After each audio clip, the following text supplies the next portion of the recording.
Welcome to Talkin Dribble. Happy Tuesday, everybody. Hope everybody's had a great weekend. I'm Ben. I'm Jacob. To our Dribbler family, you know the drill. 5% sport, 5% analytics, 90% dribble. And to the new listeners, welcome. Happy to have you. Appreciate you stopping by. New Talkin Dribble episodes drop every Monday and Wednesday on Spotify and YouTube. So if you enjoy the show, make sure to follow, subscribe, and leave a rating or review. It really helps us keep growing.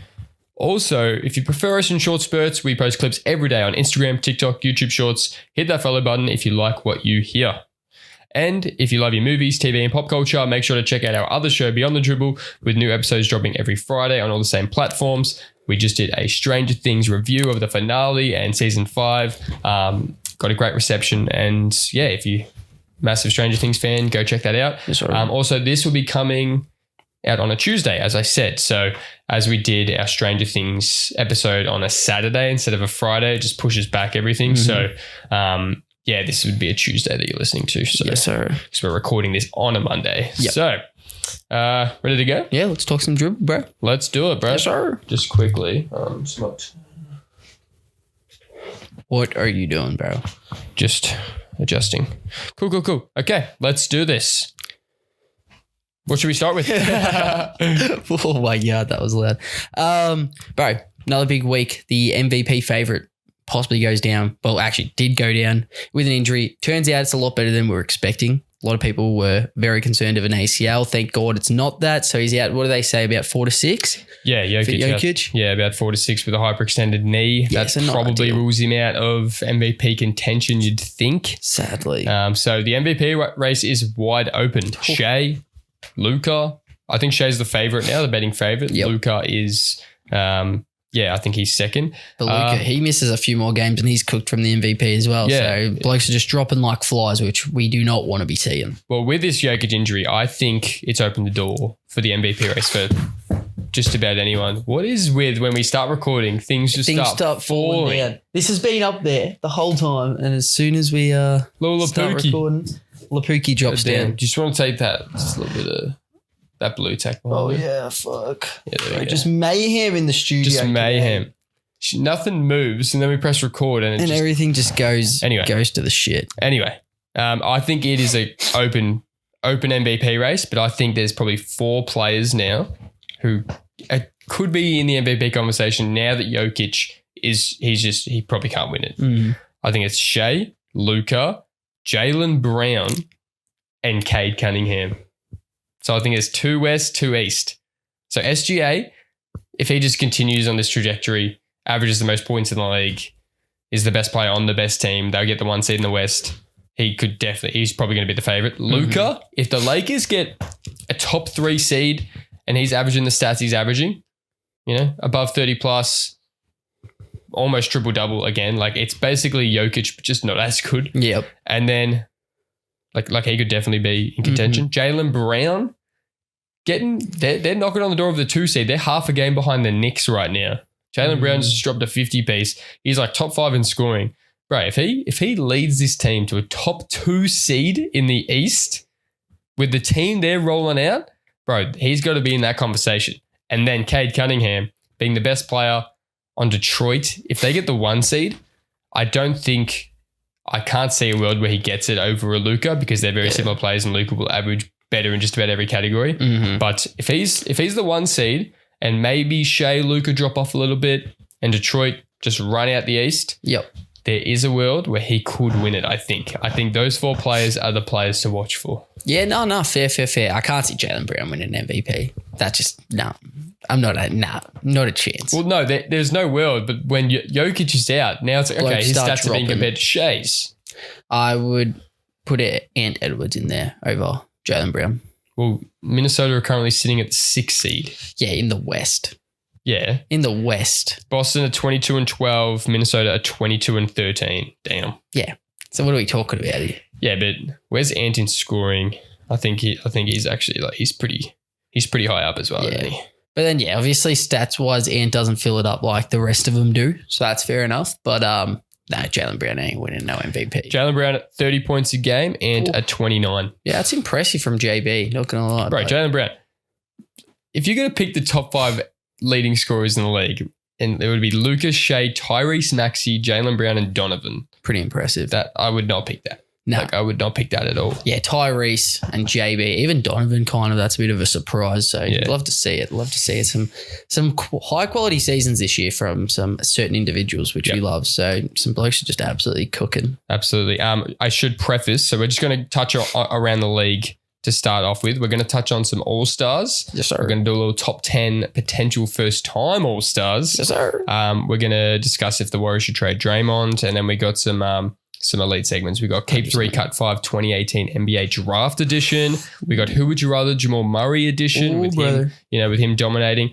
And we've got a Jaylen Brown ranking, sort of. So with him saying he's the best player in the league, with him genuinely balling out. We touched on it last week a little bit. But we're we've got that as well. 100%. Also we got a little Paolo Banchero stuff. He's just been a little bit disappointing. So I got a cheeky segment of who is averaging more points than Paulo. Some of these players could be surprising. It's gonna be intense. It's up to you to guess. Oh, brother. No, Anyway. light work. So let's touch around the league first. Trending teams. Cavs all of a sudden in the top 6. They're 20 and 16. They're squaring up. They're getting healthier. I think we've seen the worst of the Cavs. Yep. I think we have. Maybe. Yeah. No, I think we have. Yeah. And when you're in the East as well, it gives you a bit of leeway to kind of go through a bit of a slump and they can still get their season back on track. So not too concerned about them. They'll obviously be playing in the playoffs and I wouldn't expect them to be in the play-in or anything. So they'll be fine. But still, to them, it's like the regular season doesn't matter anymore. We've seen them dominate a regular season. What can they show us in the playoffs? And so far, they've showed us absolutely nothing. Yeah, but so that's what it comes down to. They were great in the regular season last year. Now we need to see them actually, 100%. they've been tested in the regular season now. Okay, let's square up. They're 20 and 16. They're a game behind Philly. They're a couple games behind Toronto. I fully expect them to finish ahead of them, and they should definitely finish above Boston for sure. If you compare the rosters, goddamn. Oh, yeah. It's actually crazy what Missoula and JB are doing for Boston right now. They're absolutely just cooking and they're flying. So it's interesting. Yeah, the East, it's still strong this year. Obviously, it doesn't have the depth that the Western Conference has and probably the top dogs that the Western Conference has, but it's still some sneaky teams fighting up there. So you love to see a bit of junkyard dogs in the East, and bro, it's gonna be interesting to see how it plays out this year. So it was interesting to see Bulls winning 7 of our last 10.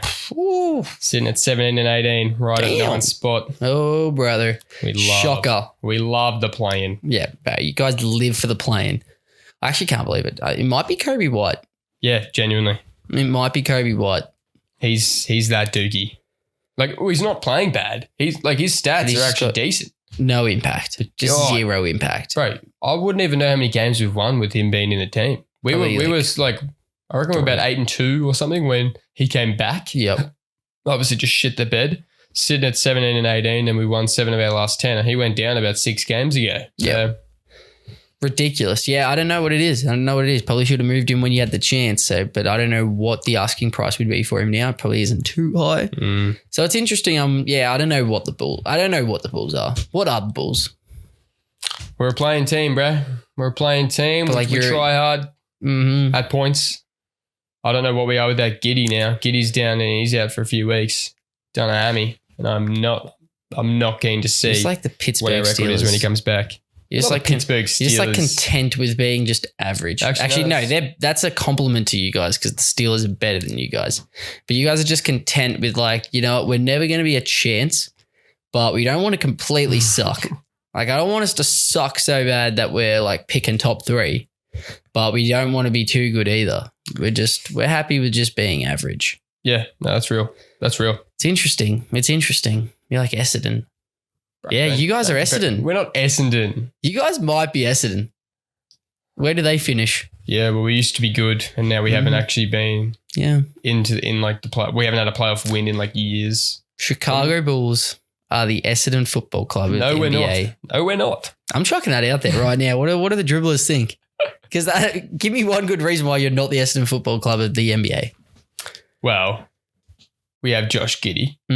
Essendon don't have Josh Giddey. Oh, God. Shocker.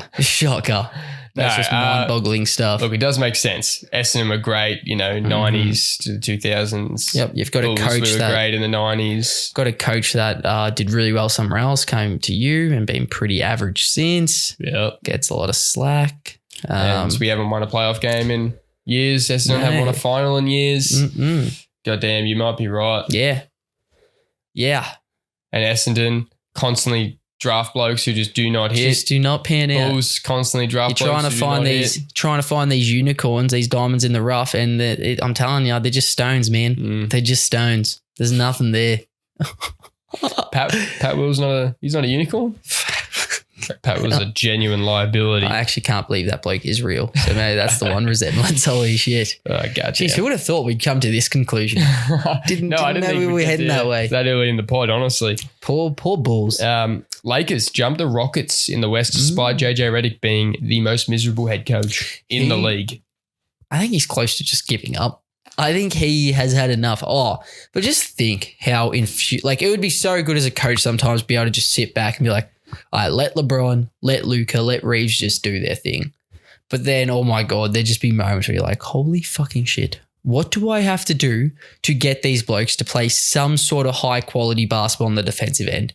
And maybe just move the rock around a bit. Maybe let's get it through a few hands, get some rhythm. No wonder your spot up shooters can't knock down shots because they're catching it, once every 10th play? Yeah. Rui gets heat for not knocking down open shots, maybe because he hasn't touched the ball in fucking 10 possessions. Sorry for my language, but I see it completely from his side. It would be infuriating to be coaching the Lakers right now. Yeah. And I will die on this hill that he is just coaching the wrong team. I think he's a high quality coach that will be in the league for a long time. He's just coaching the wrong team. No, real. Bro, you plug him on the Wizards, I would love to see where the Wizards are at right now. Not saying they'd be this elite team, but I'm saying they'd be playing better basketball. I think you'd be seeing a lot of their young players really thriving even more. And they'd be scraping some good wins together. Maybe. I don't know. It's hard to compare. The Wizards are very dookie. I don't know how a second-year coach would impact them. But I think he could just help a team like that a lot because they're young. They've got all these different pieces. They've actually got good pieces and they've got a couple of vets, but they just move the ball around. And they want to play defense as well. You got some high-quality defenders in Koulibaly and Alex Sarr. You got blokes who want to defend. And I think he'd be much better for a team that's up and coming than just the biggest franchise in NBA history. I know, it is a lot of pressure. It will be interesting to see when LeBron retires. Will the JJ Redick era continue or will it just be nope, new coach, Luka's team officially, Austin Reeves, we're going with that. I hope it just stays. I hope JJ Redick continues and stays with this core of Austin Reeves and Luka, but I don't know. Well, that's the thing. I don't think he's cracking under pressure or anything though. I think he is doing as well as he can. And he took him to the playoffs last year. It's just the way he wants to coach just isn't possible with the blokes that he's got on this roster. And when you've got Luka Doncic, it won't change.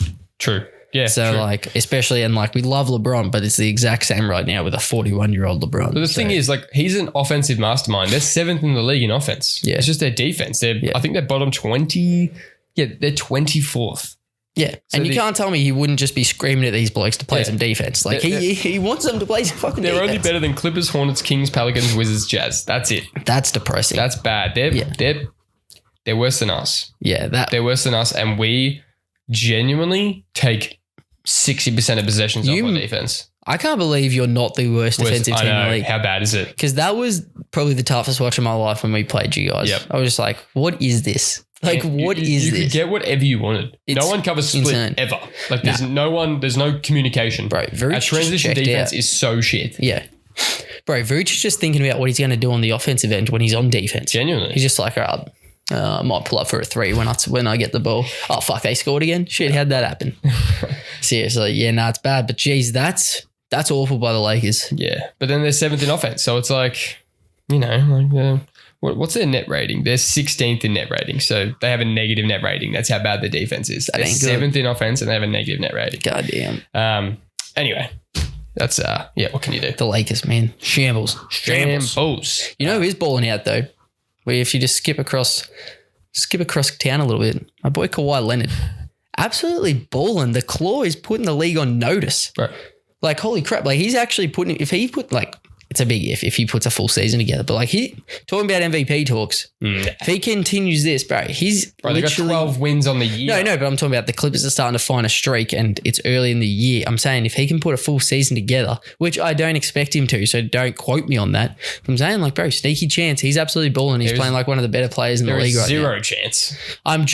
There is 0 chance. Bro, well then there's 0 chance Jaylen Brown wins an MVP. Jaylen Brown is the 3 seed. Yeah. The Clippers have 12 wins. Let's visualize here. Let's get to the end of the season. Kawhi Leonard wins MVP. Bro, I literally think Kawhi and Jaylen Brown have the same chance to win the MVP. That is ridiculous. Because Jaylen Brown ain't winning an MVP. What do you mean? He just isn't. But he could. No, he couldn't. Okay, so Shea busts his calf tomorrow. Yep, so Cade Cunningham. Okay, but then the conversation's there. If he would be in the next 3 or 4 players in the conversation, give it to Anthony Edwards. Kawhi Leonard wouldn't be in the next 20. No, but I'm saying if they string some wins together and get their season back on track, congratulations, you're now the 11th seed. I'm saying he's in talks. He's in talks. No, he's not. If they get back on track, they could easily find themselves in the playoffs. They just need to get to the play-in and they'll be fine. Okay, so say Kawhi finishes the season relatively well. He averages, I think he's like averaging around 25, 26 points right now. And they get the 8th seed. What do you mean? No, I'm he's just not in saying. MVP conversation. Bro, I'm saying he is playing like an MVP right now. He is absolutely balling and he's got their season back on track a bit. Yeah, so his last 3 games, he's had 45 points, 33 points, and 55 points. So that's great. Congratulations. He's averaging 28, 6, and 3 right now. Okay, cool. That is not MVP stats compared to what we're... But he's just getting going. He's starting to heat up. No, but I know what you mean, but we're already 32 games into the season. Bro, 32 games ain't nothing. We ain't even halfway through. With Kawhi, we know he's going to miss games. No, but that's what I'm saying. I expect him to miss games, but if he somehow rallies the season together, gets their season back on track a bit, he'll at least put himself up there where there'll be some talks about him being thrown around. Okay, no, I agree. Yeah, he'll put himself up there in the top 25 players for MVP. Oh my God, this is awful. This is terrible. Shocking. I don't even know why I'm defending Kawhi. I don't know why you said he was in the MVP conversation. No, I'm just saying he's putting himself up there because he's literally playing like one of the best players in the league right now. And a healthy Kawhi is one of the best players that we've seen in the NBA. Okay. Yep. Yeah. That's true. But there is. I think I have more of a chance of winning MVP. Honestly. I think your Bulls have more of a chance to be demoted to the G League. That's not a bad call. That should happen. I think we actually should chuck the Windy Bulls in, just see how we go. Just see if just throw something to the wall and see if it sticks. Because the Chicago Bulls your bench is elite. I reckon just start the bench the starters and just see what happens. We have the second best bench in the league. Yeah, we should start. Just Trey Jones, Zach Collins, Dalen Terry, Jalen Smith, and I seriously think Julian Phillips. I seriously think you should just not play Vucevic. Yeah, we should trade him. Yeah, but even while you can't run out, just don't play him and just see what happens. But then it's not good for his trade value. But I'm just saying, he is probably the most frustrating player to watch. He is, because he's so talented on the offensive end. He's actually really good, and his post moves are great. He can. There's points where he's unguardable because he's just so shifty. He's a bucket. But then if he gets like a Bam or an AD or a really good defensive. Gobert. Yeah. Even Rudy. Honestly, he gets limited for sure. 100%. But anyway. What can you do? It's tough. Life of a Bulls fan, man. Hey, we've all been there. It's not a fun life to be a part of. Trending at the moment, Draymond Green, and trending for the wrong reasons. Yeah, not trending up. No. His last 4 games, ejected, rested, and then ejected himself. So he just left the game. Mm-hmm. That's not ideal. That's not ideal for anyone. And I've always said, look, the Warriors, as soon as Draymond is out of that team, their window is closed. Yep. Well, currently with this team they have right now, their window is firmly shut, closed. It is cemented shut. No one's opening that thing. Yeah. So I think they actually need to trade him. I do, and that's the first time I've ever thought that in this Warriors dynasty era. I understand. That's the thing. The Warriors will never be the same without him. And I think obviously we're beating down on him right now because he's been an idiot, fair to say. But I think the one thing with Draymond is you have a good idea of what someone's knowledge on basketball is with their opinion on Draymond. Because if they see him like he is today, then you obviously know they haven't watched him play. But right now he is well and truly past it. I don't think as a full player he is, but just mentally. I know he's been a hothead in the past and he's been aggressive, but right now it's just ridiculous. It's every game. I feel like I go on social media every day just to see, Draymond ejected, or Draymond kicked someone, or Draymond's yelling, or Draymond and Steve Kerr going at it. It's just something every day. Yeah. And it's I know you can take the bullets with him to a certain extent, but now it's just okay, it's affecting the team. Yeah. This isn't working. He's one of your pivotal players. And firstly, doesn't stay on the court a lot as well. Injuries are starting to hit him. Health is starting to hit him. and he won't stay on the court even if he is healthy because he's just losing his mind left, right, and center. So I think for the Warriors, they should just look to move him, see what they can get, even if. I think it's just the end of the dynasty, man. It's the end. It is. As much as it sucks, but maybe you just move him out. Maybe that just brings a fresh perspective into the team and just see, all I know is right now with him there, it ain't happening. It ain't happening. It's back to the Warriors from a few years ago where it was Steph or bust, really. So they're relying on Steph to get 30, 35 a game just to compete. And when he doesn't, they're just nowhere near it. These young blokes, they just have not come on. Podsy, Kuminga, Moody. Yep. These guys have just, for years, we thought, okay, this year will be the year. And look, they're still young, especially Kuminga, he's cooked. He's not even playing anymore. He's just getting DMPs. Yep. But Podsy, I for sure thought he'd be better than he is. For sure. I feel like he's just declined every year. Is he third year? Fourth year? He's fourth. Yeah. Yeah, it'd be his fourth. It's his fourth year. And they apparently had a Larry Markkinen trade on the table, but they weren't willing to play ball with Podsy. They weren't willing to give him up, which is crazy to say now. But I honestly, at that time when the Larry Markkinen trades could have happened, I was like, yeah, I probably wouldn't give up Podsy either. I think he'll be a good player. And look, he's decent. He's fine at everything. He's just a fine player. Yeah. But right now, he's hardly even a fine player. Yeah. What's he do at a good level? Nothing really. Because he's not a great hand. He doesn't have a great handle. Yep. Not a great shooter. Which I thought he was a good shooter. That bloke is not a good shooter. He's just declined every year.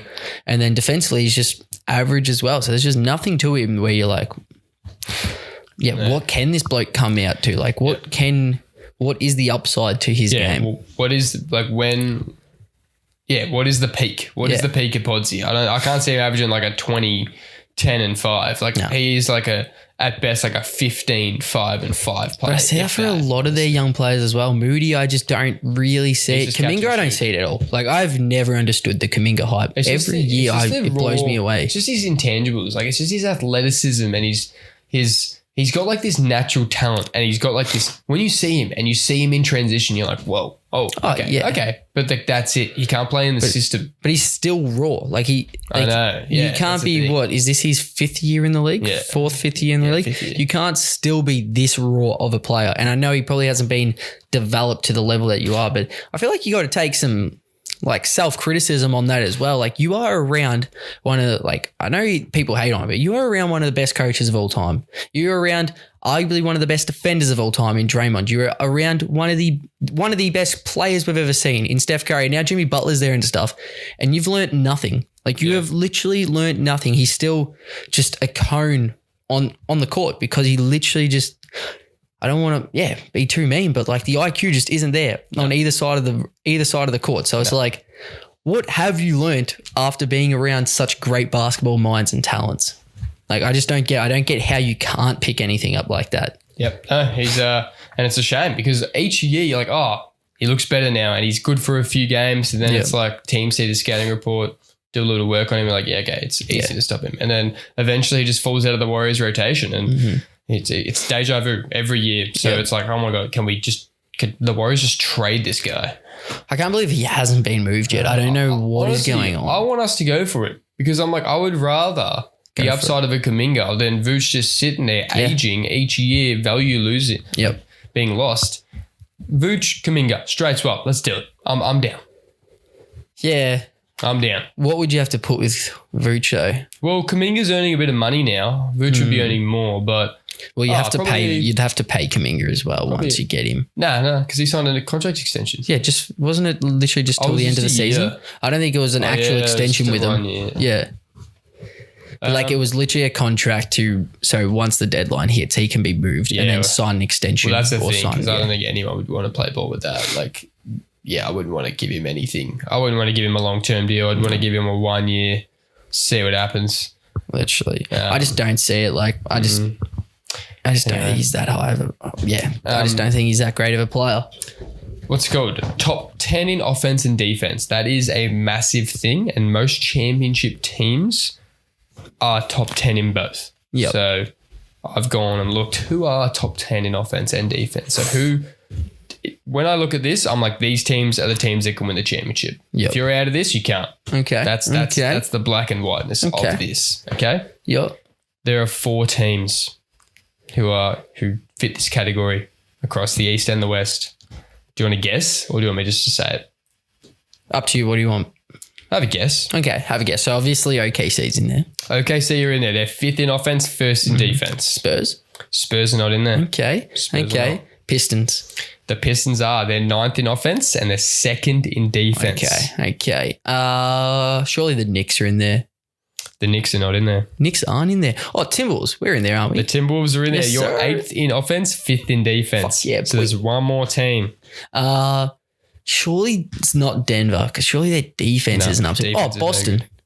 No. Oh, okay. Boston are moving. So Boston are second. They have the second best offense in the league, but their defense 15th. So they're near it. Houston. Yeah. So Houston 3rd in offense, 8th in defense. So what? 3 West teams, 1 East. 3 West teams, 1 East. So currently, as we're looking at it, the Detroit Pistons are the only team that can win the NBA championship. So the New York Knicks, they are knocking on the door. They're 4th in offense and they are 16th in defense. So they need to improve on that defense. That's completely just Karl Anthony Towns. That's where they need to float around that 8 to 10 in defense just so they can, like in the East, I guess it probably doesn't matter as much because it seems to be a lot of the best defensive teams are in the West. Oh, yeah. So like top 10 defensive teams, Detroit, Miami, Toronto, they're the only East teams in the top 10. God damn. To be fair, they are 2, 3, and 4, but they're just the West teams. Wait, where's Miami sitting? They're third best defense. They're always good defensively. Yeah, it's just Spo, man. It's the system. I think you could grab the Bulls team and chuck them into that system and they'll be good defensively. Sorry. Fuck you. Meanwhile, the Bulls were 21st in offense and 23rd in defense. Just sums us up, bro. Anyway. That is just brutal. All-Star? Do you want to do some All-Star? Yes, sir. All-Star voting released. Oh, yeah. And do we want to discuss the All-Star voting? I think we'll discuss it first. Very interesting. Obviously, I think by no surprise, Giannis obviously led East. He's just got all of Greece on his side. Yeah. But first time in how many years do you reckon? LeBaron James is not leading Lapuki in All-Star voting. Lapooks, what are we doing? What is going on? Did you have him in your voting? Bro, every day. I tried to get him 5 times. Yeah, I kept trying to click him. I'm like, why can't I keep one adding player once? Yeah. So, no, I was chucking him in there. Yeah, I bet. I'm like, bro, Lapuki is playing that All-Star game. Yeah. Either if he's healthy or not. Yeah. I don't think he wants to play, though. He won't play because he won't get picked from the coaches and the media. Yeah. Yeah, no. But you know what is crazy? Denny Advia was above him and Kevin Durant. Bro, Israel got literally just bulk blokes voting for him. Crazy Whenever we do stuff. a Denny Advia clip, it just like, just explodes. We'll just mention his name now, clip that, and it'll probably just Denny be Advia. Denny Advia. It's crazy. But so pretty good voting. Like, I think what is crazy is 4 of the New York 5 starters were in the top 20 in All-Star vote. So Brunson at 3. Yep. Cat at 7. Yep. OG Anunoby at 13 and Mikal Bridges at 15. And then Josh Hart right behind him at 16. 5. My bad. All 5 of them in there. Josh Hart at 16 as well. Sorry, I didn't see Joshy Hart there. Yep. That's insane. In New York, man. That's What crazy. is that about? That's actually crazy. That's ridiculous. Jesus. My boy, I didn't actually see. My boy Julius Randle's not in there. No, he's not. That's a bit Julius. disappointing. So you're telling me Stephon Castle is at 18, Larry Markham at 16, and my boy Julius Randle doesn't get a nod. Not in there. Putting up some elite numbers this year, playing some high quality basketball. Yeah, he would miss out. There's so many good players in the West. It's just crazy. And, he plays for Minnesota. He plays for New York. He's probably leading them. So Luka leads all total players. That's actually crazy. Right, so those international players, the Europeans, they just got a whole country on their side. I think crazy. That 5 leading the West could be the starters. So we got Luka, Jokic, Curry, Shea, Wemby. That could be the 5. Rip Ant, man. Oh no, you could take Steph and put in Ant. Nah, they'll start Steph. They will start Steph. They will. 100%. But honestly, for merits, you'd probably put in Ant over Steph. You'd hope so. And then in the East, it's probably nearly that. Surely Giannis has missed so much time, hasn't he? I don't think it's been as much He's been as there for a few weeks. Okay, considering he probably will start Giannis. Yes. So Giannis and Tyrese and Brunson and Cade, they're all walk-ins. Yep. And I'd put in Jaylen Brown. Yeah, also. I'd put in Brown over Donovan for sure. Jalen Johnson, Smokey. Jalen Johnson's huge smoky. I love it. You know what? The Giddler. The Giddler. Bro, I voted for him as well. Yeah, 4 days. My man. Is Scotty Barnes in there? No Scotty. How has that happened? So Brandon Ingram has gotten a nod. Yep. Which I'm happy about. I think Brandon Ingram's having a really good year. But Scotty Barnes is not in the top 20. I would not think Brandon Ingram would be getting more votes than Scotty Barnes. So Norman Powell, Paolo Banchero, Franz Wagner, Josh Hart, Joel Embiid, Mikal Bridges, OG Anunoby, even LaMelo Ball, MPJ all have more votes than Scotty Barnes. I thought he was quite popular with the fans. That's what I thought. I thought he would have been like a high pick. Damn. If anyone from Toronto, if literally just one player from Toronto, because I can't believe Brandon Ingram's actually getting like fan votes. He's having a good year though. Yeah. Oh, bro. No, but that's the thing. I thought media, 100%, but fan votes for Brandon Ingram and not Scotty? No, not my boy. Don't like it. That's crazy work. Well, Jeez. speaking of the All-Star votes, we put together a list of our top 10 potential first-time All-Stars. Yes, sir. Okay. Should we just go through 10 to 1? Or like are we just listing these players? Have you got them ranked? I haven't got them in. I do have them in an order. Do we want to rank them? Do we want to rank them? I'll list them and you can put them in a spot. Or do we just want to? Yeah. Okay. Mention? Yeah, we can do that. Yeah. Let's do that. All right. So our top 10 players that could be first-time All-Stars for 2026. Okay. Starting off, Jaylen Johnson. Jaylen Johnson. Yeah. He'll be an All-Star for sure. Yeah. So I reckon we'll put him at. He'll be one. He'll be one? He's one for sure. Okay. He's a lock of an All-Star for sure. Love it. MPJ. Michael Porter Jr. The East it'll be tough. It'll be tough to get a nod. Oh, yeah. I think he's a chance. I might put him, trying to think of who else, probably 6. I reckon MPJ at 6. Okay. We have... Just because Brooklyn is so dookie. Yeah, very true. Chet Holmgren. Chet, I feel like they're going to be riding Chet this year just because OKC is so good and he could be leading defensive player of the year. I think I might just put him a little ahead of MPJ simply because he's on Oklahoma. Yep. So put him at 5. Okay. Yep. So what do you got? You got 1, 5, and 6. Okay. Let's go. Denny Advia. I'll put him at 3. Denny Advia at 3. Yeah. I think he's definitely going to be there. Yep. Okay. Oh yeah. Let's hit a Stefan Castle. Okay. I think too many guards in the West, so he could be up there because the Spurs are doing so well. But it's like, look, is he even the best guard in his team? De'Aaron's having a decent year. De'Aaron's obviously been out with injury a lot, but he's back now. But look, Curry, Luka, Shea, Ant. Mm-hmm. Like there's too many guards. Yeah. Even like blokes like Harden. Yeah.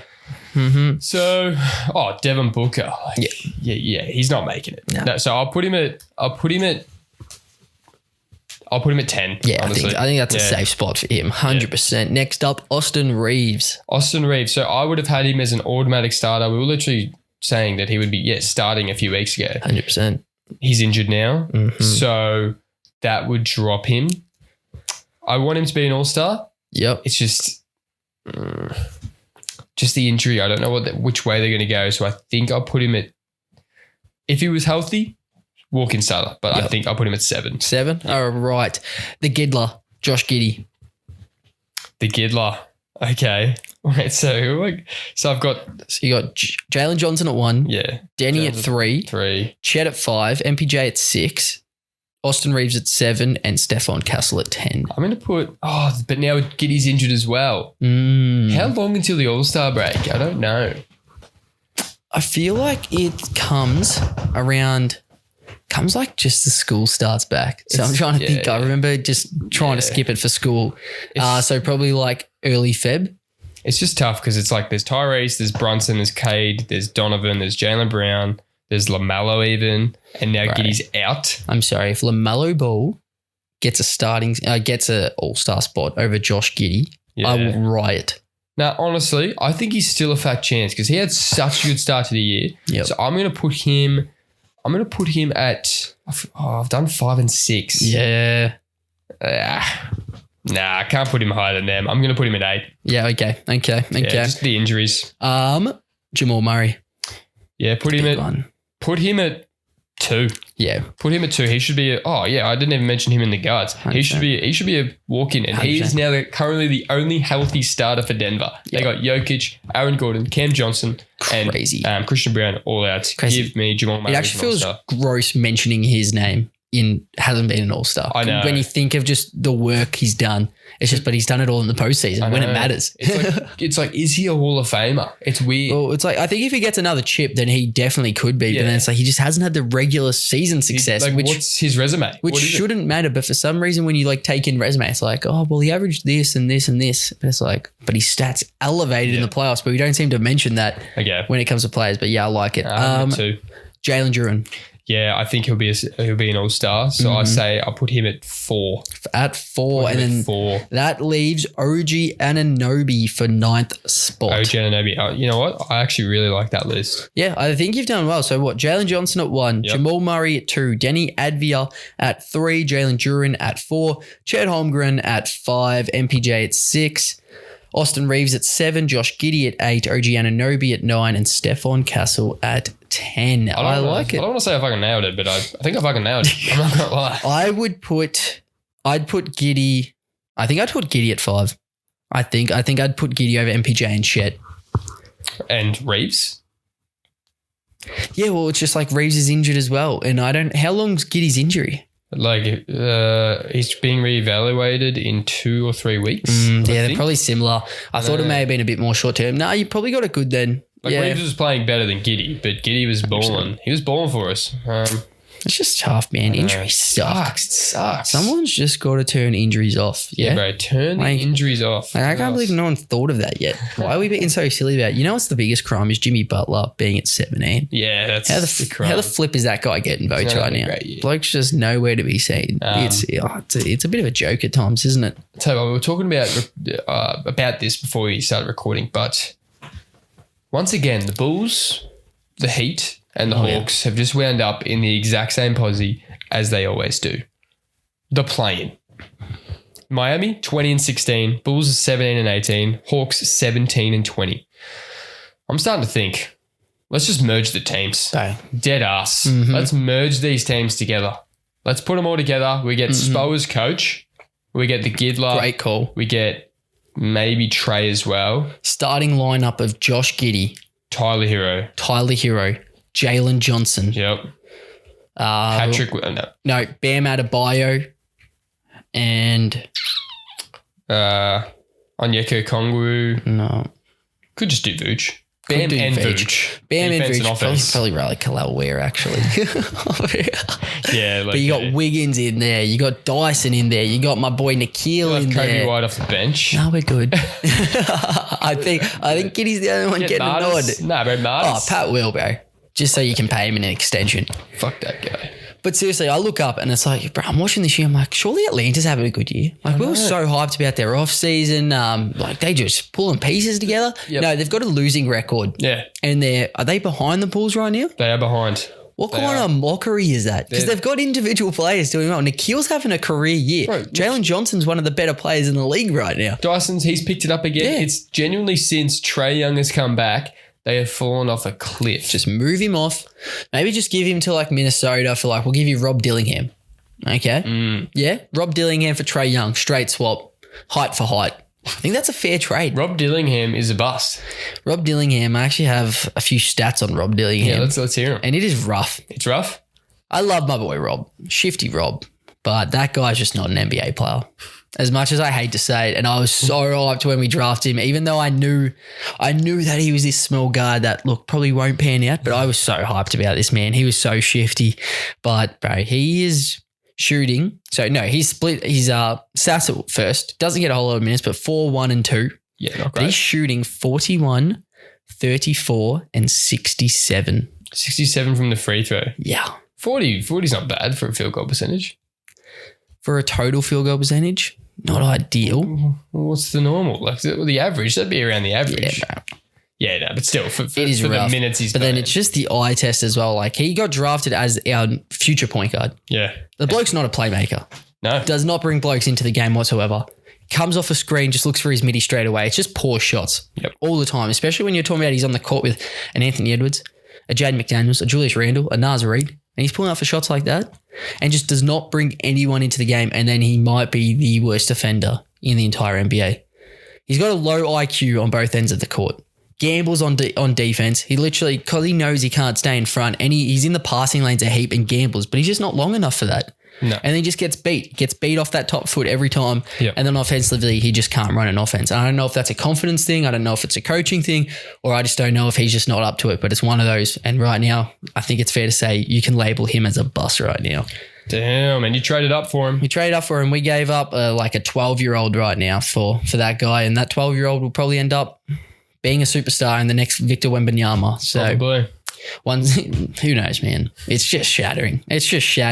So yeah, little Rob mentioned there. We love Rob. We love Shifty Rob. We don't really. I love Rob. Minnesota fans love Rob, but I think we're blinded by Rob as well. Minnesota fans are like, give Rob minutes. The bloke can't play basketball. No, he can't play. Like that's the one requirement for the NBA. Can you bounce? Can you shoot? Can you pass? We touched on this with Pat Will. 2 for 3. We touched on that with Pat Will. At least Pat Will has like a six. I'm not saying the number. Never say at least Pat Will has something. No, but I'm saying in a positive way. I'm saying at least he has height that At least he has height.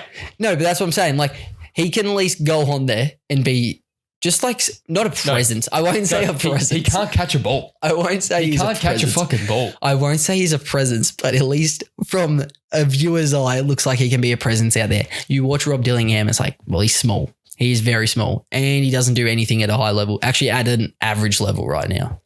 He was an elite overtime player, elite in college. It just doesn't translate to the NBA. You have to be so freaking good offensively, like a Trae Young, to even have that sort of when you're at such a high disadvantage, you need something to stand out, something for teams to be like, okay, this is why we're investing in this player. And he obviously showed those signs before the NBA, but sometimes it just doesn't translate. And I think he just got drafted to the wrong team. I think if you got drafted to a team, the thing is, you need a playmaker. Yeah, but it's just like a point guard. I just think he was the wrong point guard because we've thrown him into a team that's a win now team, and he just has had zero time to develop. You know what? I don't know why I haven't thought of this till now. We'll just give you Pat Will, you give us Rob Dillingham. Done. Yeah, he's thinking about it. He's forgetting about the $18 million Pat Will's earning, but you got to chuck 2 first-round picks on that as well. We'll never be able to trade Pat Will. Oh my God. You literally are just handcuffed to that man. But so crazy times. Back to the play-in, bro. I like the idea of merging, but it's just ridiculous. I think there should just be a new name for the play-in at this point. There's got to be something a bit more relatable to the 3 teams that are going to be in there for the next 10 to 15 years. Yeah, the mediocre mixed down. That mediocre. The Pat Will showdown. Does every team have a Pat Will? Well, out of those 3 teams. Pat Will is Pat Will. You guys have a Pat Will. Atlanta, that's Zachary Ricochet for He's sure. A Pat Will. He's a genuine bum. And then Miami. Oh, we'll say Terry Rozier. I don't think he's going too well. No, he probably played too well for a Pat Will. I'd rather a house arrest Terry Rozier, honestly. It's actually hard with Miami because everyone just plays hard for him. Orlando are currently in the play-in. Fuck, so we've got Orlando in there right now as well. Do they have a Pat Will? Do they have a Pat Jonathan Will? Isaac? Yeah, Pat Will? He's just been in. Yeah, no, he would be. If you were an Orlando fan, you'd be like, holy shit, how's this guy still on our roster? I actually can't believe he's still in the NBA. No, it's crazy. Like, you look back at blokes, right? Like, you look back at guys like, remember like Devontae Graham? Yeah. Oh, baller for Charlotte. Thought he was going to be him. Gets traded to New Orleans, then like jumps around the league a bit, went to Atlanta. Yeah. He's just out of the league all of a sudden. Bro, he was averaging like 20 points a game. He was a freaking bucket. He was a baller. Yeah. Out of the league. Yeah. Like Jonathan Isaac. Jonathan Isaac's because it's the long wing. All these players see him and they're like, oh, we can use him. You can't because he can't stay on the pitch. Yeah, well, where's Josh Jackson at? He's a long wing. He was an athletic long wing. I missed Josh Jackson, man. I know. I thought he was going to be the next fucking I could reminisce Dominic about Wilkins. I could reminisce about Josh Jackson just all day. Oh, Kansas I thought that days. guy was going to be a superstar. He was my favorite pick that draft. I'm like, Josh Jackson. I remember making my career players that looked exactly like him because I'm like, that's going to be my guy. Yeah. Dookie. Little Jared Culver. Him and Justice Winslow. Justice Winslow. He was great for Miami. Got injured, 100%. traded to Memphis. Yeah. And then I thought he'd be a dog for Memphis. 100%. And then he went to the Clippers and now he's out of the 100%. league. Jared Culver. Jared Culver, yeah. Bro, I thought he was going to be him. We traded him, went just complete bum. Yep. You know who we always knew was going to be a bum though? As soon as he was picked? James Bouknight. James Book. Right, as soon as he got jumped, like, that's a freaking bust right there. Like, No, but honestly, so do you know who gave me James Bouknight vibes? Oh, no. Tyrese Halliburton. I thought he would not translate. I was just like, yeah, I don't know. I don't know why. I saw him and I'm like, nah, I think he'll It's be all a in bust. the name, man. I thought Franz Wagner was going to be a bust. Yeah. As soon as I saw Orlando drop him, I'm like, bro, what are we doing here? Like, guys, come on. That's not be dog, silly. bro. But he's a freaking baller. Bro, thought who we thought was going to be so good, Jordan Bell Oh, for the Warriors. bro. We thought he was going to be the next Draymond Green. I thought they got a steal. Yeah. Who did we think? We thought they literally had the next Steph, Clay, and Draymond. It Yes, was they had- Jordan Poole. Yeah. Who was the Clay? I don't know. I don't know if we found a Clay, but I Oh, know we didn't find Toscano Anderson was in there and we thought he was like a Yeah. Draymond vibe as well, but then also Jordan Bell. Bro, remember my guy Quinn Cook? Quinn Cook. Bro, he was a G. Bro, remember Eric Pascal? Yeah. What happened to Eric? He was all rookie first team. He's a hefty individual now. Is he? He's a big boy. He's a big boy. Put on the cakes. Bro, he was him. It just gave you the meanest 15 piece you've ever seen. in I your know. life. He just bully you down. I and love it- his jump shot. It was just a loud 15 piece. Yeah. It's like, bro, They just dropped off. Just dropped off. It's bizarre. It is. It's insane. It's insane. Bro, remember Noah Osengwe? Remember Mattis Buzelis? Fuck off. He's going to come on. Remember Kobe White? Shut up. Yeah, bro. I wanted to trade him for years. Remember Dale and Terry? God damn it. Anyway, Do we want to just keep going? as we said, Orlando, they're in the 7 seed right now. So they've dropped off, especially since Franz is injured. Paolo just not carrying the load like you think he would. No. And I was looking at his what he was averaging for on the season. And there are some surprising players who average more points than him. Or maybe don't. So I'm going to get you to guess who averages more points, Paolo Banchero or this player. Okay. Far away. So Paolo Banchero or Keontae George. Bruh. That's actually just depressing. I've got Keontae in fantasy. So, like, I know he's been absolutely balling. So, I'm assuming Keontae. We'll go Keontae George, yeah. Keontae George, 24.5 points. So that's more than Paolo. Damn. Paolo Banchero or Norman Powell? Oh, bro. By the way, this is going. Bruh. Like, you'd think it's Paulo, but I'm assuming it's Norman Powell. It's Norman Powell. Paolo Banchero, Norman Powell averages 24.1 points. Okay, yeah. Paolo or Dylan Brooks? Now, that's getting ridiculous. You were telling me Dylan Brooks. Hey, maybe I have a few people who average less. I don't trust you there. It's freaking Dylan Brooks, isn't it? It's Dylan Brooks. Dylan Brooks averages 21.4. That's impressive. Still more. Yeah, career high for him. He's balling out. Now, this is a little bit skewed by sample size, but still. Paolo Banchero or Cam Thomas? Oh, well, Cam Thomas is just a bucket getter. That's all he does is want to score. So surely Cam Thomas. Cam Thomas. Yep. 21.3. That's actually lower than I thought. I thought because he hasn't played much. I thought maybe it could be up at like that 25, 26 mark. But Jesus. He's in my fantasy team. He almost averages more points per game than fantasy points per game because he just doesn't do anything else. That's depressing. Okay. Paolo or Shaden Sharp? Oh, he's having a good year and he's going to be a beast. Far. And by the way this is trending, I'm assuming Shaden Sharp. Shaden Sharp, 21.3 points. Okay. Paulo. Paolo Banchero or Joel Embiid, who's everyone's saying he's having the shittest year of all time. And he's just flopping, he's injured. Who's averaging more? Oh my God. I know it's Embiid, but like far out. But I feel like Embiid can just put together like a 25 piece and no one even notices. So Embiid. Joel Embiid, 22.8. Okay. So now we got Paulo or 41-year-old LeBron James. I would never pick against my Lapuki. No, that's fair enough. Even if he was matched up against Nikola Jokic, I'm taking Lapuki all day. What's my boy Lapuki LeBron's averaging? 20.9. Jeez, So we're LeBron. still balling. Still a god. Okay. I got 2 more for you. Paulo or his teammate, partner in crime, Franz Wagner. Some could say France is the real number one on that team. Ooh, so give me France Wagner, bro. Yeah, it's France, 22.7. 22.7. Okay, last one. Paolo Banchero or Nickeil Alexander-Walker. This one hurts because I saw this when I was doing my All-Star voting and I was looking down and I saw this. So Nickeil Alexander-Walker. Well, actually, you're wrong. They average the exact same.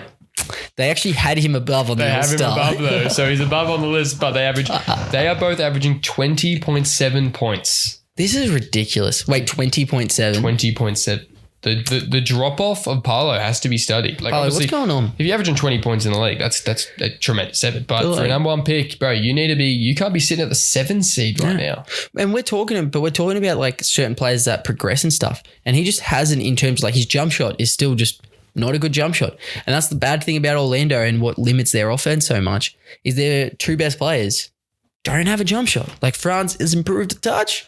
Paulo has probably declined. So it's like if your best two players don't have a consistent jump shot, what is the limit to your team? And that's why they brought in Desmond Bain. But obviously it's not fully clicking. And maybe it's a coaching issue. Maybe it's just their best two players are not stepping up like they need them to. I think it's the overall offense. Yeah. The rock doesn't move. And France is out right now. So Paulo, fucking wake up, buddy. Wake up. Play some basketball. I know. You're meant to be like this LeBron ascendant sort of piece, and you're playing more like Anthony Bennett, okay? Paulo looking like Anthony Bennett. God damn. Flip it. He's a bona fide scrub. He can't play. He can't play. So that's no disrespect. Cool. Well, I've got plenty more. Do we got a little talking about obviously all-stars and stuff, and we're talking about decline in Paulo. But let's be a bit more positive in this podcast. All right. It's been a lot of Debbie Downers. We've been bagging the Bulls, we've been bagging the Hawks, bagging Paulo, bagging Draft Bust. But there's a guy that we were talking about before as Benny knocks his camera and he's a silly boy. Is she still recording? Or? She's still going. Okay. But there's one bloke that's just having an elite year and we touched on him before, and that's Jamal Murray. Jamal Murray balling out. It's so good to see him because there's been a lot of criticism about him coming into the season out of shape at times, and that's why it takes him a bit of time to work himself in. But we've seen him do it all in the postseason, which it really matters. But he's finally having that regular season that it's like, damn, that's an all-star right there. Yeah, facts. So with this, thought we'd do a little who would you rather Jamal Murray edition against other guards in the league, okay? Okay, let's hear it. See how you stack up with them, all right? Jamal Murray or Jaylen Brunson? Oh, I'm still taking Jaylen Brunson. Mm-hmm. Like I would have no idea how good the Knicks would be if you switched Jaylen Brunson and Jamal Murray. Yep. Jaylen Brunson, he's a top 10 player in the league. Jamal isn't quite a top 10 player. Yep. Jamal Murray or Darius Garland? Jamal Murray for sure. Yeah. He can now, he stays on the pitch at least. Darius, I hope he gets back to his best for sure. Cleveland are a much better team with him in there. There is trade talks around him, but Jamal Murray, he's better scorer, and he's an underrated playmaker, Jamal. 100%. So, he's got probably the best two-man game in the league. Yeah, very true. But Jamal Murray for sure. 100%. Jamal Murray or Trae Young? I'm taking Jamal Murray. Mm-hmm. Jamal Murray's not like this defender to write home about, but he's not a genuine mismatch against every player in the league. Exactly. He's not a traffic cone. No, 100%. He can hold his own. He's not a traffic cone with a receding hairline. He's not that. That's an unneeded straight. That's crazy. But no, Trae Young, he's a baller, and you look at his stats and you're like, well, that's crazy. But hey, we're seeing it. Atlanta Hawks are probably a worse team with him in, and Denver Nuggets are definitely a better team with Jamal Murray in their lineup, and he's carrying their starting five at the moment. Yes, sir. Jamal Murray or Cade Cunningham? Cade Cunningham, for sure. Cade. There is talks that Cade is not top 5, but that's 6, 7, 8. Yeah, no, Cade. He's one of my favorite players at the moment. Yes, sir. Jamal Murray or Josh Giddey?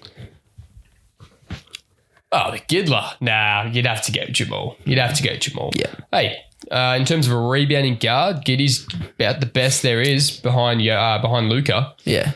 Giddey stuffs the stat sheet every night for us, but Jamal, the ceiling of Jamal, he can get you a 50 piece. His playoff performances. He can just go win you a game. Put the team on the back. Put the ball in his hands with 10 seconds left, and there's most likely the other team is losing. He's probably a top 2, top 3 clutch player in the league, honestly. He could be one. He is him and Brunson. Yes, sir. There's not many who do it better consistently in clutch time. So, No, definitely not. You'd have to take Jamal. Love it. Love it. Jamal Murray or Stephen Curry? Wardell. Stephen Curry. Wardell. I'm never picking anyone over my pooch. That's my boy. Come That's on, my man. boy. Come on, That's what are my we boy. doing? Come on, Jamal let's keep it Murray. up. Let's keep it going. Jamal Let's keep it Murray or LaMelo Ball? Jamal Murray. 100%. LaMelo, just pure talents, but I don't think I've ever seen him take a game seriously. I've been on my hate watch lately with LaMelo. He's just annoying me. He's annoying to watch. He's so good. Yeah. Like, he's so good. He's just like, no, I don't know what it is. If he's your but it's best player, frustrating. your organization isn't serious. And I hope Exactly. he just look. I saw a report the other day. He reached out to Steph, asking me about how Steph managed his ankle injuries early in his career. That's good. So that's great. That is so good. That initiative to ask a established superstar Hall of Famer Yes, sir. what he did to overcome the similar situation he's in. So yeah, No, love it. Jamal Murray or De'Aaron Fox? Jamal Murray, yeah, De'Aaron Fox, bro, baller, probably the fastest player in the league still. I'm just loving this De'Aaron Fox. Just his fit in San Antonio. It's great. It really, I did not think he was the final piece for them to become a contender, but he really is. Yep, They're here to stay, and I love De'Aaron. I love De'Aaron, but I'd take Jamal for sure. Yep, love it. Jamal or Ja Morant? Jamal Murray.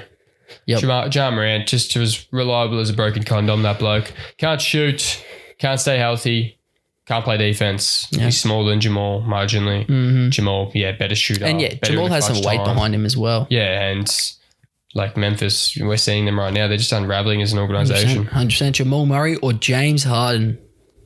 Oh, he's still going to go Harden. Bro, that guy, he's now top 10 in scoring all time, which is just insane. He's going to go down as one of the most underrated players in the league. And when I think of all-time players, all-time shooting guards, bro, it's Jordan, it's Kobe, and D-Wade and then Harden. That's my mind. I'm putting Harden over D-Wade, honestly. I am. I know the chips aren't there, but far out. Peak Harden. Yeah, I think as an individual player, yes. But D-Wade, the thing I just love about D-Wade is just the versatility in terms of he was easily able to be the best player in a team. But then he was willing to be that unselfish to allow Shaq to come in, and he played alongside him like just the perfect fit of a glove, and then also allowed LeBron to come in and did the exact same. He's the most probably unselfish player in NBA history because he knew that he just wanted to win. And I think that takes you to a certain spot. But as an individual player, yes, obviously Harden I think is better. Then you also look at Harden. He could be the unluckiest player in history. 100%. He was at OKC, fit with KD and Westbrook. They almost win. Like they get to the finals, lose to the Beatles, the Heatles, and then man gets traded, goes to Houston. Probably should have beaten the Warriors in that year. CP gets injured. Yeah. They obviously that gets blown up. Goes to Brooklyn. Bro, they would have won the championship if KD and Kyrie could stay healthy. That was the best three players in their peak all together at one time. That was Kyrie. Kyrie let him down. Yeah, and so another unlucky situation. Yeah. Goes to Philly. Embiid can't stay on the pitch. They lose in the playoffs. And I think 1 year it was like Embiid wasn't even playing. Yeah. And then goes to the Clippers. Kawhi can't stay healthy. Yeah. So it's just Harden carrying this Clippers team. 100%. He just goes to situations, in great situations. Yep. And to be fair, he's played with some great players, but Yes, sir. God damn, he's very unlucky. It's frustrating. Last one, Jamal Murray or Tyrese Maxey?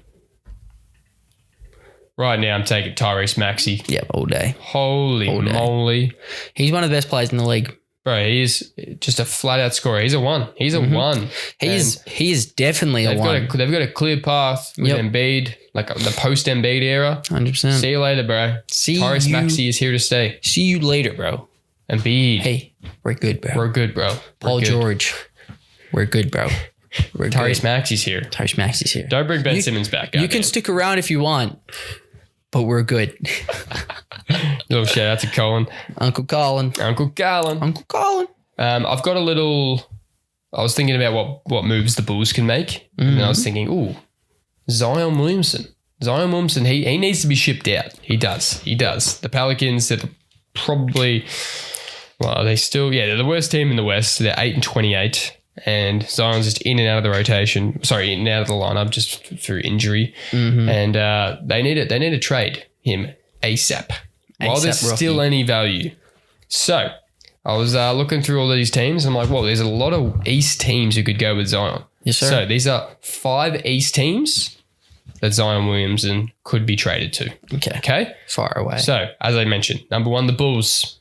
Okay. We could definitely go with a younger, just, more potential in Zion Williamson as opposed to the blokes we're rolling out with right now. Yes, sir. We could package a deal with like Nikola Vucevic, Kobe White, Pat Will, and some picks.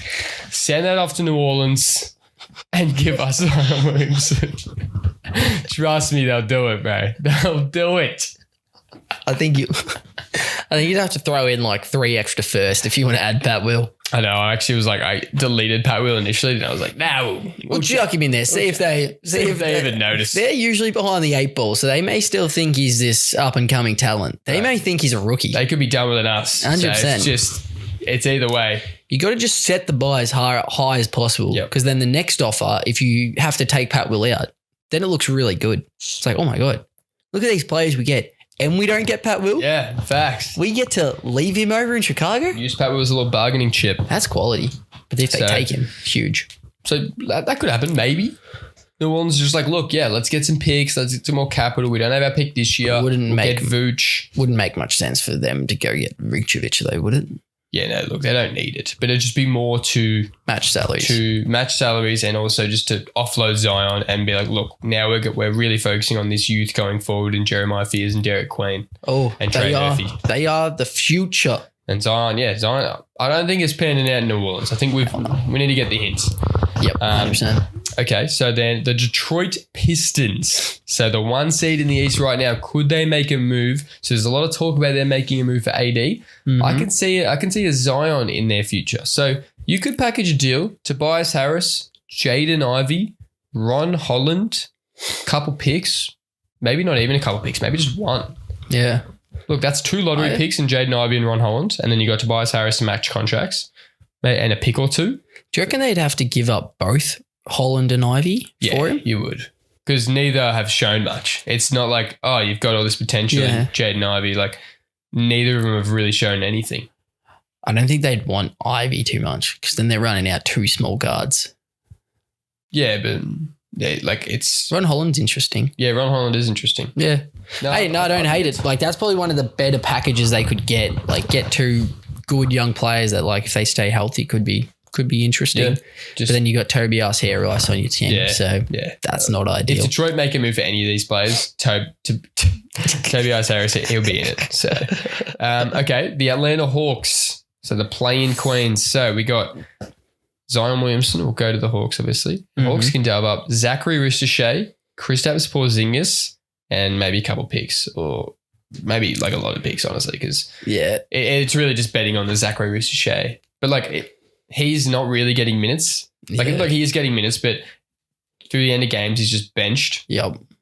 And he doesn't really have a consistent spot on this team. I don't see him and Jalen Johnson working going forward, honestly. Still will just never understand that draft pick. It just blows my mind. It is just dumb. Oh, I think there's a genuine chance it's a bust. Like 100%. I think it could definitely be a bust. So you just look at him. Like, he's just like, I don't know. Like, I'm not you don't want to talk about aura and stuff. But you want your first pick to have a bit of something about him and be like, fuck, that guy looks like a number 1. Bro, he could be blown over in a stiff breeze. 100%.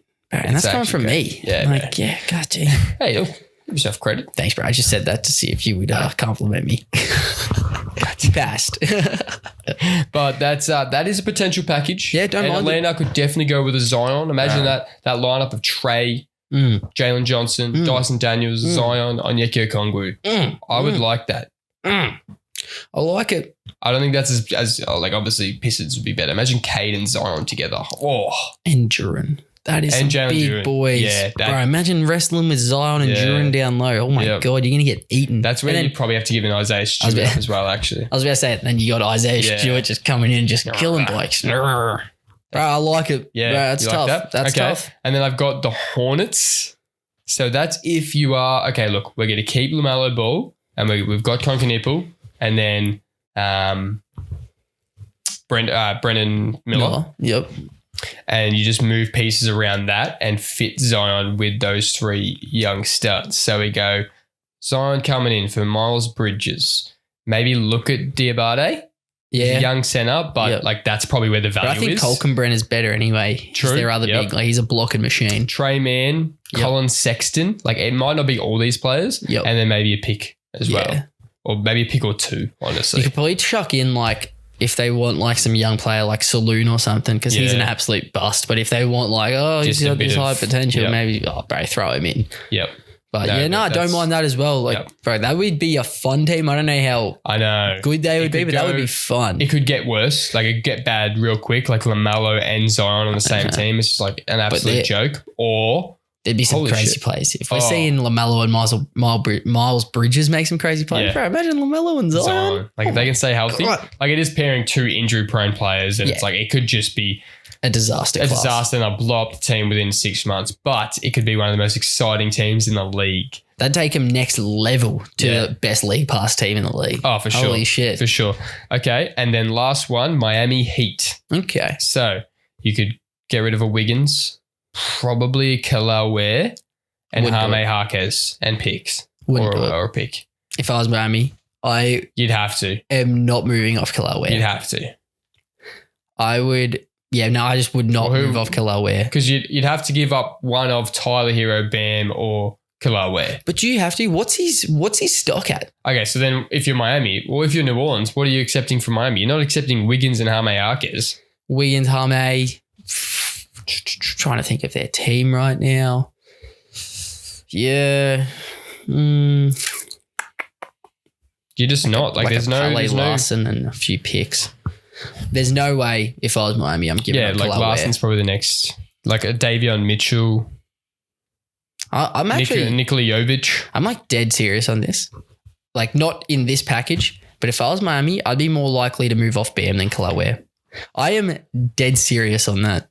Not for Zion, but I'm saying if they had to keep one of them, and especially what you could probably get for Bam, I would much rather Khalil Ware, bro. That guy, I can't believe the Lakers didn't draft him. They chose Dalton Connect over Yeah, Khalil Ware when that's they insane. needed a center. That's That's one of the worst misses I've ever seen.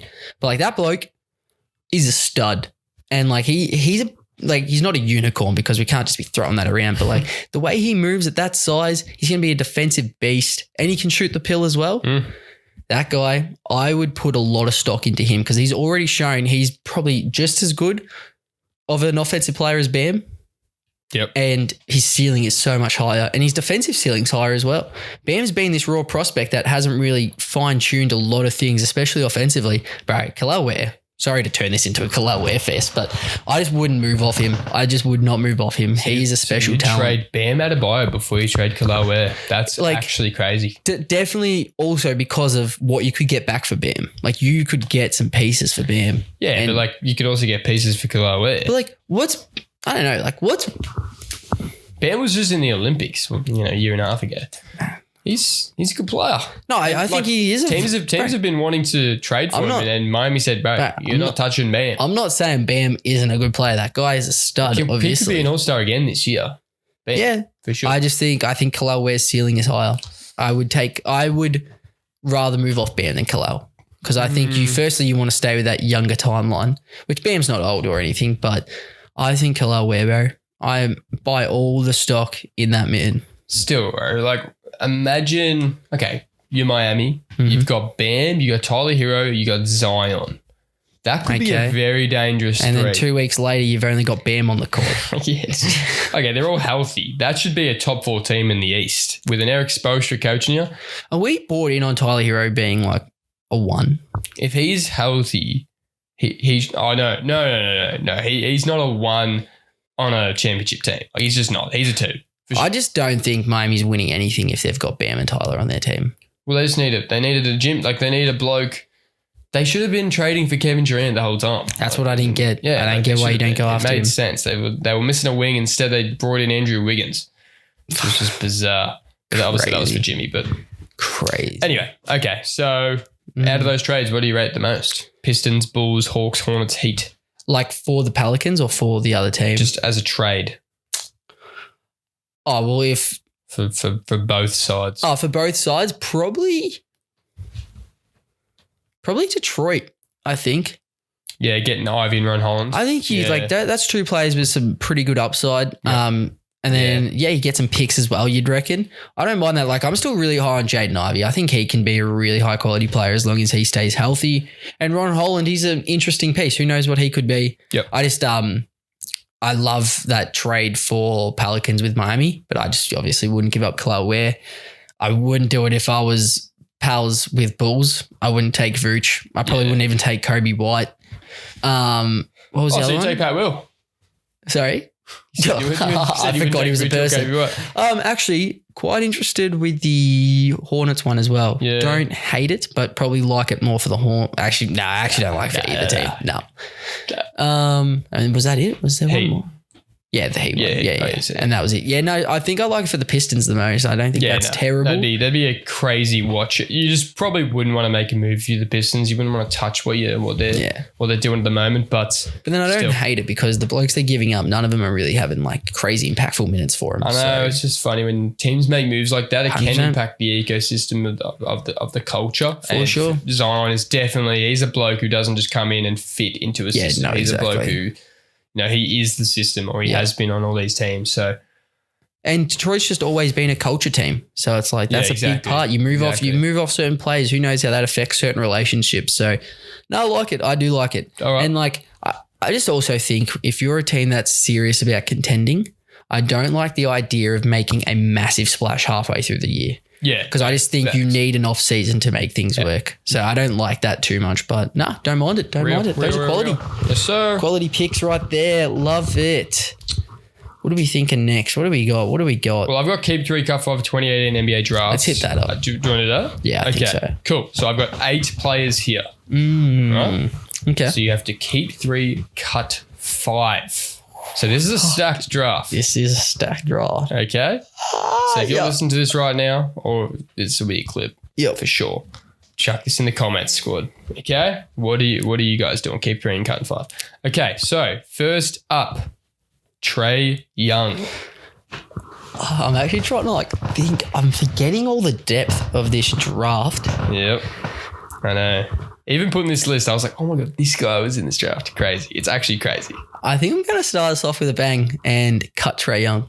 Okay. I think I'm starting off with that. Okay. I love Trae. If we were doing this like a year ago, probably keeping him. But right now, I just don't know if he's an impactful player on a winning team. No, fair enough. He peaked real early. He did. We haven't seen him get back to that point. We thought it was a win-win, but it wasn't. Empty stats, maybe. Empty stats? Possibly. Okay, so you're cutting Trae Young? Yeah. Okay. Jaren Jackson Jr.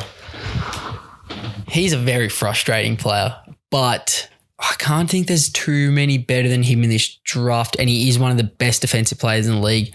I think he's also better when there's better coaching. I think I'm going to keep him. You're going to keep him? I'm going to keep Triple J. Okay. It's going to bite me back in the... You're going to get stung in the fucking ass, bro.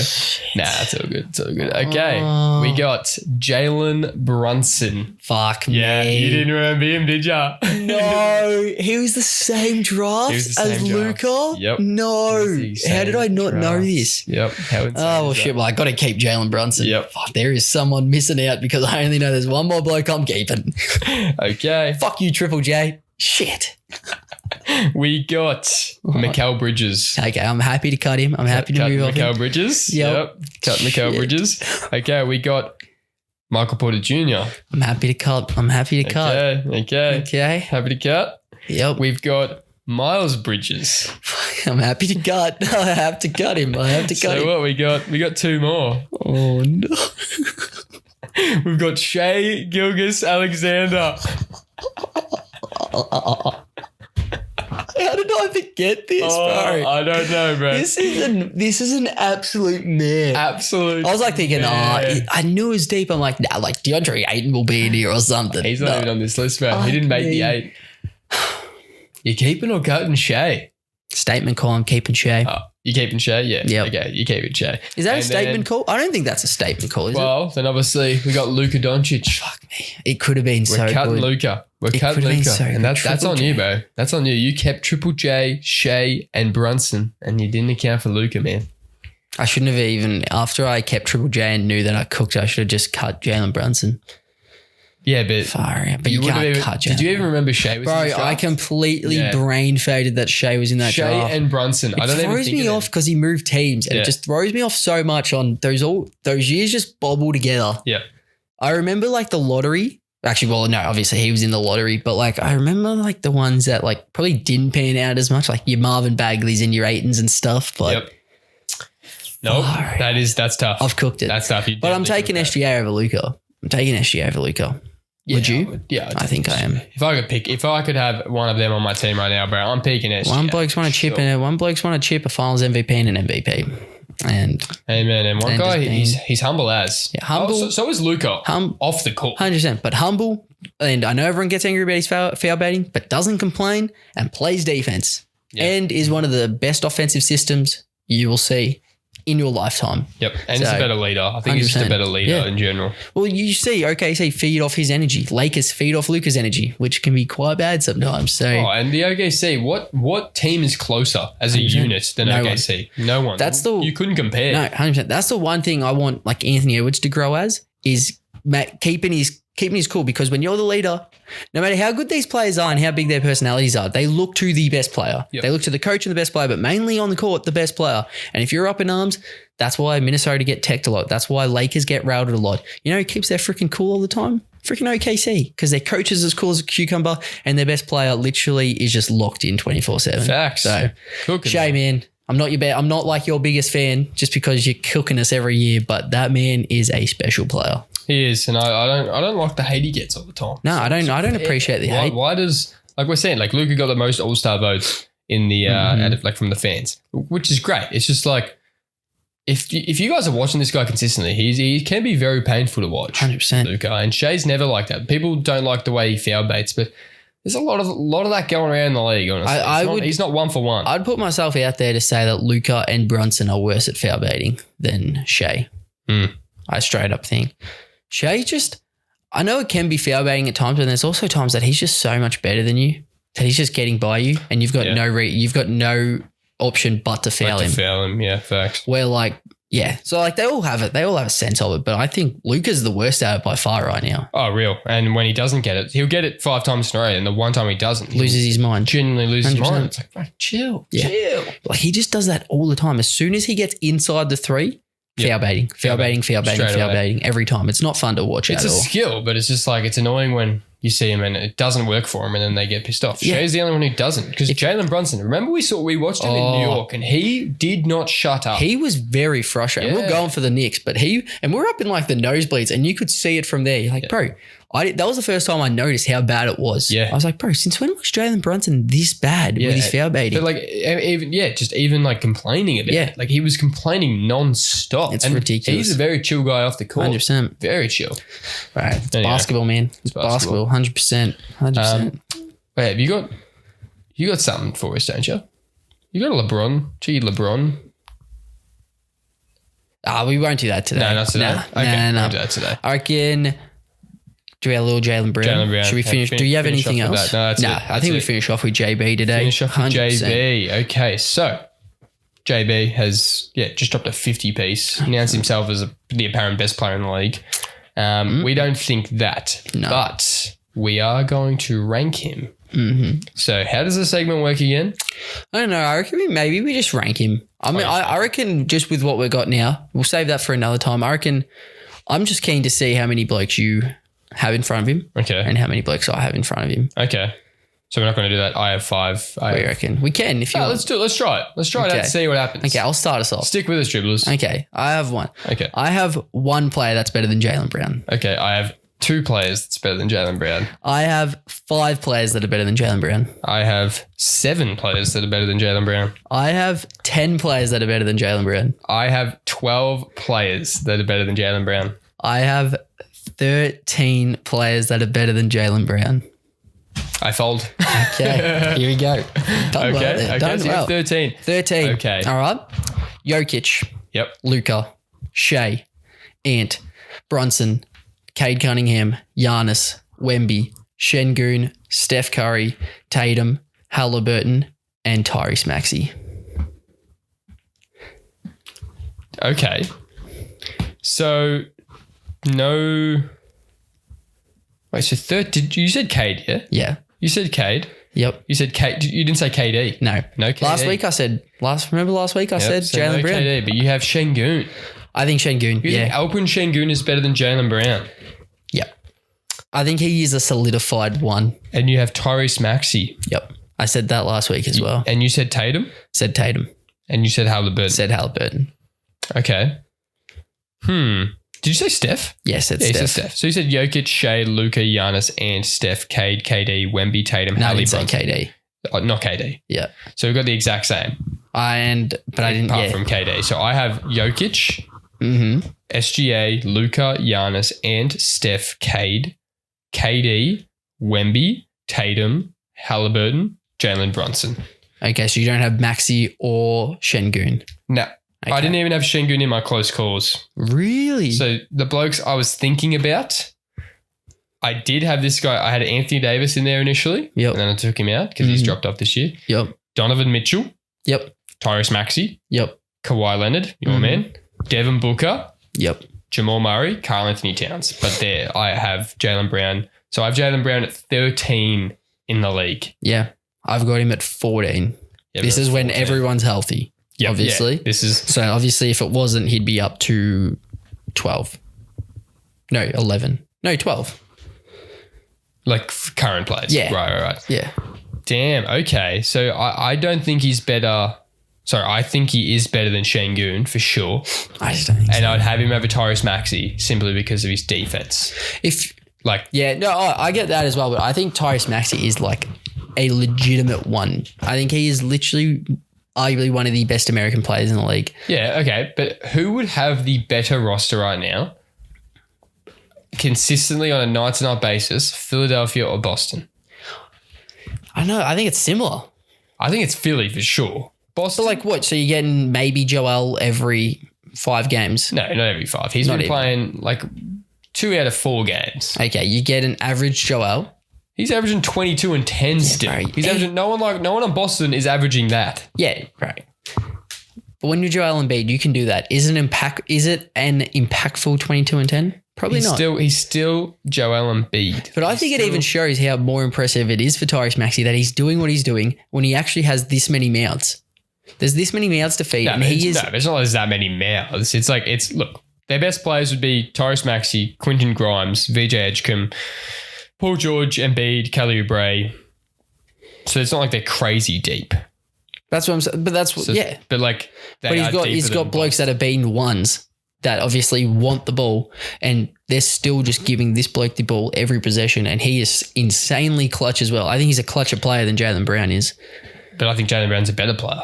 I don't think that. I think Jaylen Brown's a better defender, but I think Tyrese Maxey is a much better, consistent offensive player. Well, they're both top 5 in scoring. So Jaylen Brown's averaging 30 points, and Maxey's marginally ahead of him. So I don't think Maxey's offense he's not that much better of an offensive player compared to Jaylen Brown being so much better of a defensive player. I think he is though. No, he's not. I think he is. He's not. But I think he is. But that's wrong. I think you just watch him and he hits. But that's wrong. How? Because he's not. They're literally both. Like, he's a better 3-point shooter for sure. Yep. He's a better finisher. He's better finisher. He's not as athletic. Jaylen Brown. Yeah, but he's still athletic. Jaylen Brown's middies have improved. And he's shooting at a better clip. The most inefficient shot in the league he's good at. Congrats to him. What do you mean? Tyrese Maxey is a much better offensive player. No, he's not. 100%. He's averaging 30 more points, impactful. 30.6 rebounds and 5 assists. Jaylen Brown. Yep. For a guy who apparently can't dribble. He's shooting at over 50% from the field, 37 from 3, and 80% from the free throw. He's having a quality year. Okay. 100%. Let's compare this to Tyrese Maxey. He's having a quality year. Nothing against him. I think he's a stud, but I'm taking Tyrese Maxey averages 31 points, so 1 point more than Jaylen Brown. Yep. What's he? So he's averaging 7 assists, 4 rebounds. Yep. So averages a couple more assists. Field goal percentage 47, so less than Jaylen Brown. He's less efficient than Jaylen Brown, who apparently can't score. When did I say that? Well, apparently this guy's a much better offensive And player. I think he is. Shoots at a lower clip. I think it is. Is shooting the only thing in No, that comes to offense? 3-point percentage, 40%. That's pretty good. So a bit higher than Jaylen Brown. And 88 free throw. So he's a very good free throw shooter. I'm just saying, right? Tyrese Maxey. I don't think it's this massive gap between them as players, but right now I'm taking Tyrese Maxey. So do you think Boston would be better with Tyrese Maxey? I don't know, but I don't think Philly would be better with Jaylen Brown. Yeah, it's hard to I don't know. compare. It's always tough with that because it's even like I think Anthony Edwards is a better player than Jaylen Brown. I don't know if Boston would be better with Anthony Edwards on Boston. I know we wouldn't be better with Jaylen Brown, but I don't know if Boston would be better with Anthony Edwards. I'm just incredibly impressed with how good Boston are. They've just lost they've lost Holiday, Porzingis, and Tatum. Tatum 100%. was top 5-6 player, and they are third in the East. They have the second best offense in the league, with Peyton Pritchard, Jaylen Brown, and Derek White as your three best players. Like, are you kidding me? But that's where second best offense in the league. That's where I also think it falls in. You got to give coaching some credit at some point because Joe Mazzulla is a hell of a coach. And then you also just talk about the franchise that it is. Like Boston just don't suck. They will always be good. If you chuck this roster on Charlotte, good chance this is a below playing kind of team. When you're playing for Boston, they just don't suck. They're always going to be up there. And I think Joe Mazzulla is one hell of a coach and he's a smart coach. And we talk about how JJ Redick's trying to get the Lakers to play this intensity that he's searching for and they just aren't willing to do. Everyone in Boston's bought in to Mazzulla. That guy is a psychopath and they feed off it and Boston feed off it. Like I think it's also, you got to take into account the team you're playing for and the coach that is coaching you. He's one of the best coaches in the league. So that also plays a massive factor. He's getting the best out of all these players. Okay. No, I concede that you think he's better. I disagree. I definitely disagree. I think it's super close, but I'm giving Tyrese Maxey a slight nod right now. We both had Halliburton, which I didn't expect. 100%. I'm happy with Halliburton. that. I loved Halliburton. I think we're seeing Halliburton's impact right now. Oh yeah, I think we're seeing they're one of the worst teams in the league, and they were just in the finals. So they got 6 wins. You put 2 and 2 together, right? Yeah, there. it's pretty great. Like, this could be a blessing in disguise for to be fair, Indiana. they've had a lot of injuries this year. 100%. Like Naismith just came back. Mathurin's been in and out. Yep. They lost Turner. Mm-hmm. Like that, everyone's been injured. McConnell was out for the first 15 games. Nemhard missed a few early as well. He's been in and out. So 100%. But it's like, Halliburton's a superstar. You don't just randomly take your team to the finals, like an Eastern Conference Finals, and then the next year an NBA Finals. Yep. You don't just randomly do that. He is probably the best floor general in the league. So, and you think Jaylen Brown's better than KD? Right now, we said this a few years ago when KD was getting thrown around in trade discussions. A few years ago, I think when he was in Phoenix, or was it when he was in Brooklyn? No, it couldn't have been Brooklyn. That was prime KD.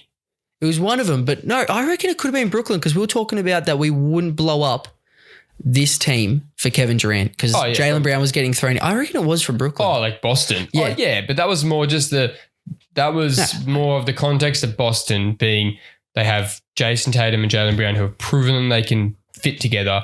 Why would you blow that up for 100%. a Kevin Durant who just goes to franchises, decimates them and leaves? Oh, 100%. But I think if you're a Houston, if you could pick a player to have right now, probably taking Jaylen Brown. Oh, they're doing pretty well, Houston. Yeah. But I'm saying, do you reckon putting Jaylen Brown on Houston makes them better? Because by what you're saying, I have Şengün as their best player, but that means it would be a duo of Şengün and Jaylen Brown. That would be insane. But no, right now I'm taking Jaylen Brown. I think he's just a better all-round player. I think he's actually good enough to be, right now, a 1 that can make a deep playoff run. I don't think KD's a 1 at Houston. I still think Şengün's the man there. Yeah, they're kind of 1A and 1B. They're just different. KD's their main scorer. Şengün's their leader and best player. I think the way they've been going down the stretch, they're showing that Şengün's their guy. Yeah, they're going to clutch, Şengün. Isn't he? He's clutch. He is. Oh, bro, he's a beast. As much as I don't like him, he's freaking bucket and can score whenever he wants. I wouldn't pick him over... I wouldn't pick Şengün over Jaylen Brown. That one's really close. I don't know. It's really tough, but as much as I don't like him, I'm very high on Şengün. He's a hell of a player. Yeah. I don't know. It's a tough one. It's a tough one. It's tough when there's such a small sample size of Jaylen Brown playing at this level. I know he's played at a high level, but everyone we've listed, apart from probably Tyrese Maxey, has played at this level for a few years now. Yep. So it's tough. It's tough to compare these guys. That's tough. 100%. But you picked Jaylen Brown over your MVP favorite Kawhi Leonard. Oh my God, this is ridiculous. I'm kidding. Shit chirp, buddy. Anyway, that's all we got for today. Mugging me off. Is that all we got? I think that's all we got. All right. A little hour and a half ep right there. We love. Smack on time. Sweet dribblers. So that's our NBA Monday/Tuesday.